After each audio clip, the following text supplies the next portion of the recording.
Սիրելի հայրենակիցներ, մենք հիմա գտնվում ենք ամրացված շրջաններից մեկում։ Առիթ ենք ունեցել խոսելու, որ վերջին տարիներին էական աշխատանքի կատարվել սահմանային պահպանության հնարավորությունները մեծացնելու համար, կառուցվել են ամրացված շրջաններ, կատարվել են ինժեներական աշխատանքներ։ Վերջին օրերին մեր գործընկերների նկարահանող խմբի հետ միասին մենք ձեզ ենք փորձելու ներկայացնել մեր կատարած աշխատանքի մի մասը։ Հիմա գտնվում ենք այդպիսի ամրացված շրջաններից մեկում, բարձրադիր լեռնային հատվածներից մեկում Հայաստանի Հանրապետության եւ գտնվում ենք հիմա ստորգետնյա հատվածում այդ բարձր լեռնադիր շրջանի,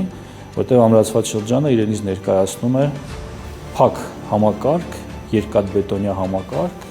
ծածկված նաեւ հողային շերտով եւ ըստ էության մենք գտնվում ենք հիմա գետնի տակ։ Անզեն աչքով, այսպես ասած, հնարավոր չէ դիտարկել նրան։ Իհարկե կան որոշակի բաներ, որ կհուշեն ամրացված շրջանի գոյության մասին, բայց նրա ընդհանուր ներքին ցանցը բնականաբար տեսանելի չէ որևէ մեկի համար։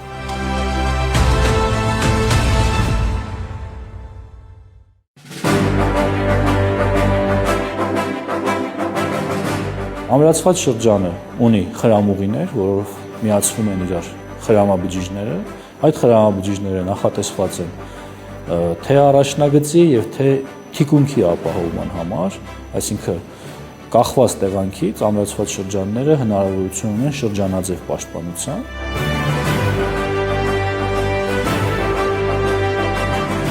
Ամրացված շրջանը պաշտպանված է անօդաչու թռչող սարքերից,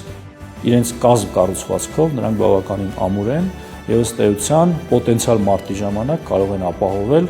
մեր զինվորների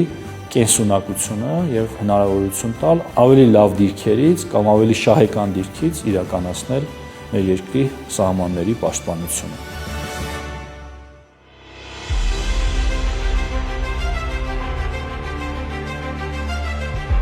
Մենք Հայաստանի Հանրապետության պետական սահմանի ողջ երկայնքով պիտի ունենանք նմանատիպ ամրաշինական կառույցներ, որոնք ապահովելու են մեր երկրի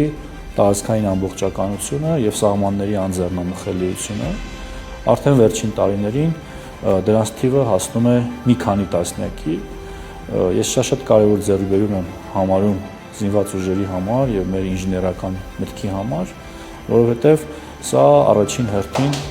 մեր զինվորներին պաշտպանվածության, բայց միևնույն ժամանակ հոգեբանական հսկայական առավելություն է տալիս նրանց։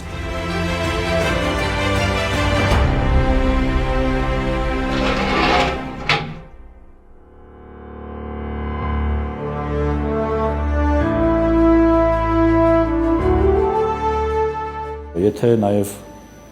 դիտարկենք, որ սա ըստ էության սահմանին գտնվող ամրացված շրջանը հենակետ է, դիրք է, նախկին մեր տրամաբանությունից սա էապես տարբերվում է։ Թե իր հնարավորություններով, թե կազմով ու կառուցվածքով եւ թե իհարկե իր ամրությամբ։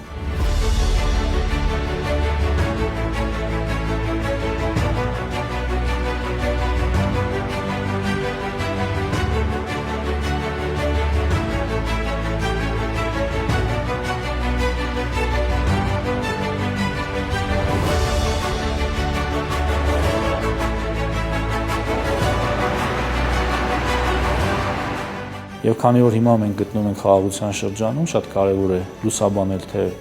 ինչ է ամրացված շրջանը, ինչի համար է նախատեսված։ Այն նախատեսված է տարբեր տեսակի հրաձգային զենքերով պաշտպանվելու համար, բայց միևնույն ժամանակ այստեղ կարող են լինել նաև սպառազինության ու ռազմական տեխնիկայի այլ նմուշներ։ Մենք հիմա փոքրիկ շրջայց կկատարենք, որպեսզի դուք ծանոթանաք, թե ինչ է իրենից ներկայացնում ամրացված շրջանը իր էությամբ։